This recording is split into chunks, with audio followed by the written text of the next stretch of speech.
B로 가고 C로 가고 D로 가고 다시 A로 왔다 B로 가고, 사실 그런 거는 실패하는 사람의 그냥 핑계일 뿐이에요. 사업을 하더라도 항상 공부가 필요하거든요. 그래서 엉덩이가 무거운 사람, 그렇다고 엉덩이가 살찐 사람이 아니고 엉덩이가 무겁게 공부를 하루에 한 12시간 이상을 해봤던 사람, 내가 예전에 10년 전에 내가 호텔에서 이렇게 허풍하는 사람들은 거의 망한다고 보시면 되고요.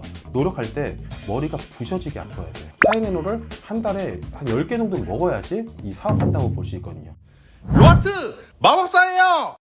대표님, 요즘에 경기가 정말 어렵다 보니까 잘 안 되는 회사들이 되게 많아지고 있잖아요. 그렇죠. 그럼 이분들을 많이 만나시잖아요. 만나다 보면 잘 안 되는 회사의 특징, 어떤 게 있을까요? 요즘에 빈부격차가 더 커지고 있어요. 진짜 잘 되는 데는 더 잘 되고, 진짜 안 되는 데는 아예 안 되고, 이 중간에서 먹고 사는 사람들은 거의 없다고 저는 보고 있거든요. 근데 안 되는 회사의 특징은 먼저 기준이 없어요. 자기 아이템은 처음에 확고했거든요. 근데 이게 6개월마다 바뀌어요. 그 사업에 대해서 성공하기 위해서는 3년을 제가 버텨야 된다고 했잖아요. 3년을 못 버텨요. 많이 가봤자 2년? 2년 만에 또 새로운 아이템, 다시 1년 있다가 또 새로운 아이템. 나중에는 어떻게 되냐면요, 아이템이 하루마다 바뀌어요. 이거 하자 저거 하자 하다 보니까 그런 회사는 2, 3년 있다가 이제 망하는 거죠. 그런 식으로 망하는 회사는 많이 봤습니다. 그러면 왜 그렇게 자꾸 아이템을 자주자주 바꾸게 되는 거예요? 자신감이 없어서 그런 거죠. 저 같은 경우도 지금 아이템이 이 머릿속에서 지금만 해도 50가지가 넘게 생각나요. 저도 매일마다 그런 거를 하고 싶은데 자제를 하고 있거든요. 왜냐하면 지금까지 제가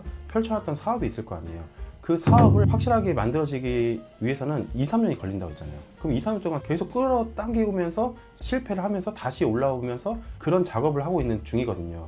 근데 이거를 오늘 안 될 것 같아, 새롭게 또 다른 거 바꾸자. 그분은 그 아이템의 기준이 없는 거예요. 맨날 바뀌는 거는 구체화를 못한 거죠. 그런 분들은 잘 돼도 문제예요. 돈이 한 번에 들어오면은 이 돈을 어떻게 써야 될지 모를 거예요. 그래서 그렇게 기준 없는 분들은 잘 돼도 문제, 안 돼도 문제, 그냥 어쨌든 망하는 사람의 특징입니다. 근데 제가 생각할 때는 아이디어가 많고 하다 보면 하고 싶은 것도 많아질 거고, 아이템이 많아지면 나중에 더 좋은 거 아닌가요? 꼭 그렇다고 할 수 없어요. 저희가 항상 공부할 때 우리가 말하는 공부는 뭐 수능 공부가 아니고, 우리가 사회에 나와서 자기의 직종에 맞는 전문직으로 이제 공부를 한단 말이에요. 그러면은 단 한 가지밖에 못 보잖아요. 근데 한 가지만 보는 게 좋은 건 아니에요, 사실요. 한 두세 가지를 봐야 되는데 어떤 분들은 이걸 10가지, 100가지를 봐요. 근데 물어보면은 깊게 몰라요. 그래서 아이템이 많아서 깊게 아이템이 많으면 좋아요. 근데 그런 사람들은 제가 보지도 못했고요. 얇게 많은 걸 알아요.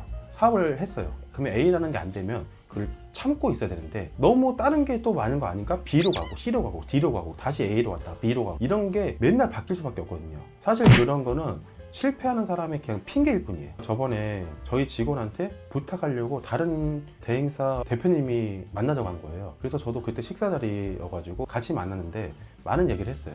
엄청 많은 걸 했더라고요. 뭐 프랜차이즈에서 그 슈퍼바이저도 하고, F&B 그쪽에서 공부도 하고, 강의도 하고, 그리고 웨딩 쪽에도 있고, 지금은 마케팅 대행사를 한다고 하고 있더라고요. 그래서 저도 대행사 하는데 하면서 많은 걸 물어봤어요. 근데 저의 눈빛을 항상 피하는 거예요. 피하는 이유가 아무도 모른다는 거거든요. 그래서 저는 그걸 알게 됐죠. 마케팅 대행사가 아니고 그냥 1인 마케팅 대행사다. 여기에 대해서 진짜 직원을 두고 하는 사람이 아니고 그냥 오더 받아가지고 그냥 실행사한테 넘겨주는 대행사, 이 정도의 수준이다. 근데 저는 그분이 잘 될 거는 생각 안 해요. 그 사람은 마인드가 되게 좋다고 하지만 마인드로 사업을 하는 게 아니거든요. 그 안에 지식이 쌓여 있어야 되는데 지식이 1도 없어요. 많은 데에서 일을 한다고 해서 좋은 게 아니고, 한 곳에서 한 업종으로 10년 이상 그러면서 사업을 했을 때 2, 3년을 버틸 수 있는 사람이 성공할 수 있는 거지, 이것저것 다 해봤다고 해서 산전수전 다 겪었다 이런 사람들은 말이 안 된다고 생각합니다. 그럼 대표님이 보시기에는 어떻게 해야지 성공으로 가는 올바른 길이라고 생각하세요? 제가 봤을 때는 학창 시절보다는 이제 대학교 졸업하고 이후에 공부를 했던 사람, 그 사람들이 좀 성공의 지름길로 갈 수 있다고 생각합니다.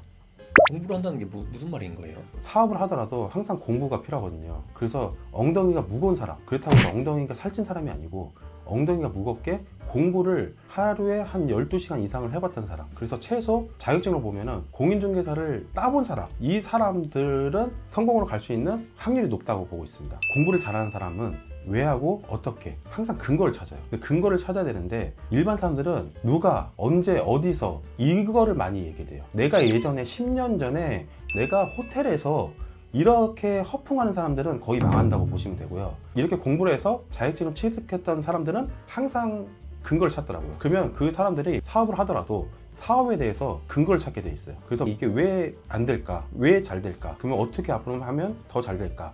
그런 사람들은 공부를 했던 사람, 그래서 엉덩이에 묵었던 사람들은 성공할 수 있다고 저는 보고 있습니다. 제가 대표님들 만나보면은 대표님들은 생각이 엄청 많아요. 저도 회사 다닐 때 그렇게 생각이 많지 않았거든요. 지금 제가 대표돼 보니까 생각이 너무 많아요. 그냥 조금만 움직이면 사업 아이템이 엄청 나와요. 근데 그게 사업 아이템이 그냥 나오는 게 아니고 내 머릿속에서는 사업 계획서까지 모두 다 작성된 아이템은 나올 수 있는데, 문제가 저 혼자 직원들과 뭐 10개, 100개 만들어서 뭐 하겠냐고요. 어차피 운영도 못 할 거고, 그리고 올라가는 시간이 필요하거든요. 그렇기 때문에 너무 많은 생각을 갖고 있다고 하더라도 그거를 압축해서 한 가지로만, 많이 해봤자 두 가지, 자기한테 어떤 게 맞을 거고 미래적으로 어떤 게 발전이 될 건지 그렇게 노력을 하셔야 되는 거를 추천드리고요. 노력할 때 머리가 부셔지게 아파야 돼요. 타이레놀을 한 달에 한 10개 정도는 먹어야지 이 사업한다고 볼 수 있거든요. 머리가 맑고 아무런 걱정도 없고 아무런 생각이 없으면 사업한다고 생각할 수도 없고요. 그 정도로 힘든 과정을 겪어야 됩니다. 이렇게 하지 않는다고 하면은 성공의 지름길로 갈 수 없고 실패의 내려막길로 가는 과정이기 때문에 딱 아이템 한두 가지로 한번 끝을 내보시기 바랍니다. 이상 로마였습니다.